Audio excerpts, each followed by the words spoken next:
आज मैं आपके साथ चॉकलेट खजूर की बर्फ़ी की रेसिपी शेयर करने जा रहा हूँ। इसको बनाना बहुत ही इजी है और बहुत ही टेस्टी बनती है। अगर आपको मेरी रेसिपी अच्छी लगी हो तो लाइक कीजिए। जब भी आप मेरा वीडियो देखें तो वीडियो के ऊपर प्ले आइकॉन बटन आता है, आप वहाँ से प्रेस करके और भी रेसिपीज़ देख सकते हैं। मैंने और भी रेसिपीज़ अपलोड की हुई है जिसका लिंक मैंने डिस्क्रिप्शन बॉक्स में दिया हुआ है, तो आप वहाँ से रेसिपीज़ देख सकते हैं। यदि आप मेरे चैनल पर नए हैं तो सब्सक्राइब कीजिए और बेल आइकॉन प्रेस कीजिए, जिससे आपको मेरी नई रेसिपी का नोटिफिकेशन मिल सके। आप मुझे इंस्टाग्राम या फेसबुक पर फॉलो कर सकते हैं, जिसका लिंक मैंने डिस्क्रिप्शन बॉक्स में दिया हुआ है। तो आइए बनाना शुरू करते हैं।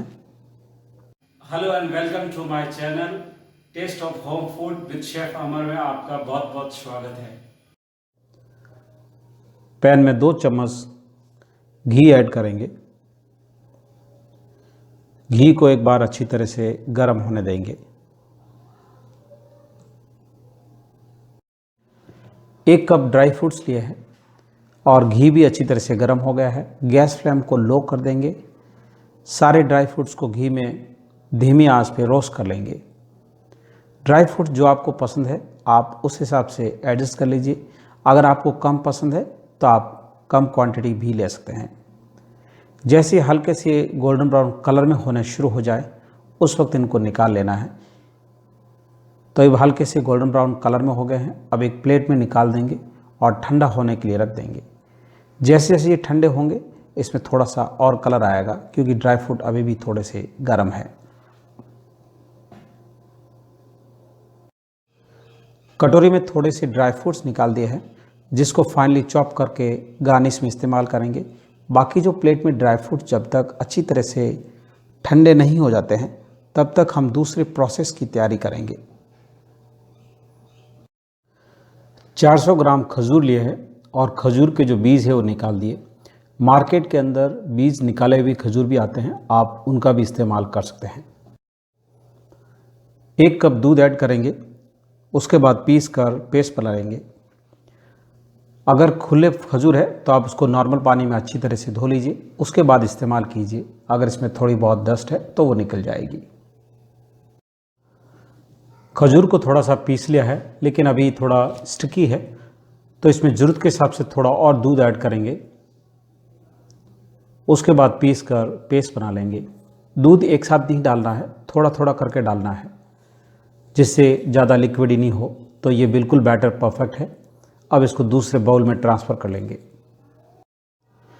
सारे ड्राई फ्रूट्स अच्छी तरह से ठंडे हो गए हैं। अब पीस कर पाउडर बना लेंगे। जब भी आप इसको पीसे तो कंटिन्यू नहीं पीसे, नहीं तो इनमें से तेल निकलना शुरू हो जाएगा। थोड़ा सा पीसना है, बंद करके चेक करके फिर से दोबारा से पीसना है।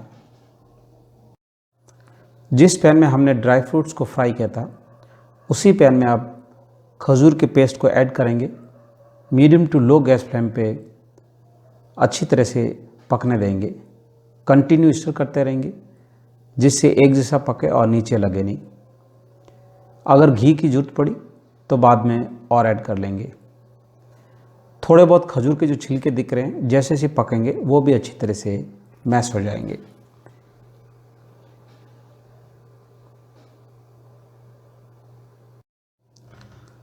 तो आप देख सकते हो बैटर धीरे धीरे गाढ़ा होना शुरू हो गया है। इसमें जो पानी था वो धीरे धीरे एवोपरेट हो गया है। 1 टेबलस्पून और घी ऐड करेंगे। उसके बाद अच्छी तरह से मिक्स करके धीमी आंच पे पकने देंगे। घी ज़्यादा नहीं डालना है, ज़रूरत के हिसाब से ही डालना है। तो आप देख सकते हो बहुत ही बढ़िया ग्लेज आ गया है। जो खजूर के छिलके थे वो भी अच्छी तरह से मैश हो गए हैं। आधा कप नारियल का बुरादा ऐड करेंगे। आप नारियल के बुरादे की जगह ताज़े नारियल ग्रेट करके भी ऐड कर सकते हैं। नारियल का बुरादा सुपरमार्केट या ग्रोसरी शॉप में इजीली मिल जाता है। धीमी आंच पे करीब 1 से 2 मिनट के लिए पकने देंगे, जिससे नारियल अच्छी तरह से मिक्स हो जाए और वो भी अच्छी तरह से पक जाए। नारियल को अच्छी तरह से मिक्स कर लिया है। अब इसमें थोड़ा सा और घी ऐड करेंगे। उसके बाद अच्छी तरह से मिक्स करके धीमी आंच पे पकने देंगे। जैसे मैंने आपको पहले भी बताया है, अगर घी की ज़रूरत पड़े तो आप बाद में भी ऐड कर सकते हैं। अब इसमें 1/4 कप कोको पाउडर ऐड करेंगे, अच्छी तरह से मिक्स कर लेंगे। गैस फ्लेम को लो ही रखना है, गैस फ्लेम को हाई नहीं करना है, नहीं तो कोको पाउडर जल जाएगा और इसमें जलने जैसे की स्मेल आनी शुरू हो जाएगी।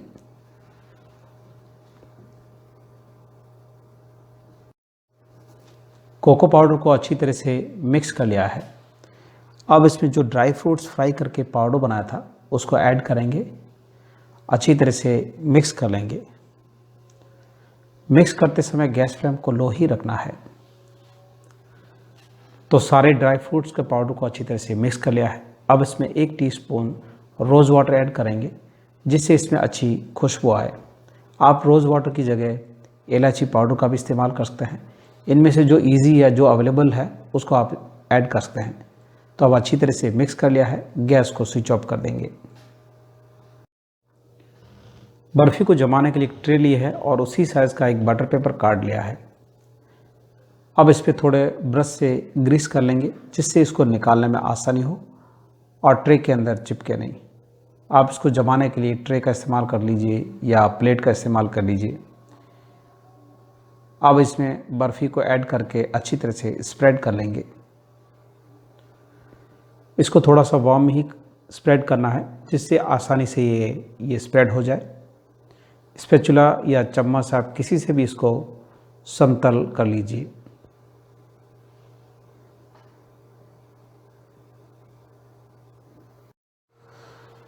बर्फ़ी को अच्छी तरह से समतल कर लिया है।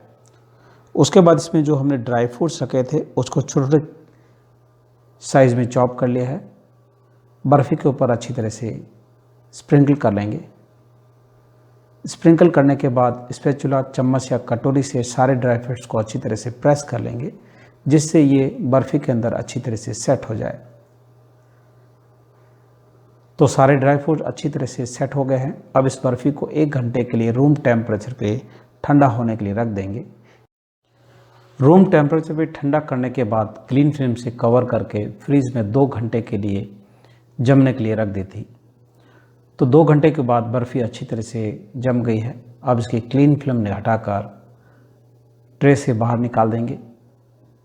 उसके बाद आप जिस शेप में काटना चाहे आप काट लीजिए।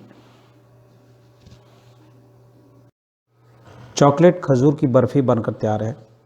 क्यूब शेप में काट लेंगे। जिस शेप में आप काटना चाहें उस शेप में आप काट सकते हैं। इसको बनाना बहुत ही इजी है। अभी सर्दी का सीज़न है तो ड्राई फ्रूट्स और खजूर हमारी हेल्थ के लिए बहुत ही फ़ायदेमंद होते हैं। इसको एवं बड़े बुज़ुर्ग और बच्चे भी खा सकते हैं। आप इसको कम से कम 15 से 20 दिन के लिए एयर टाइट कंटेनर में भरकर स्टोर कर सकते हैं। ये बर्फ़ी थोड़ी सी सॉफ्ट बनती है। तो आपको मेरी रेसिपी कैसी लगी, आपका अनुभव मेरे साथ ज़रूर शेयर कीजिए।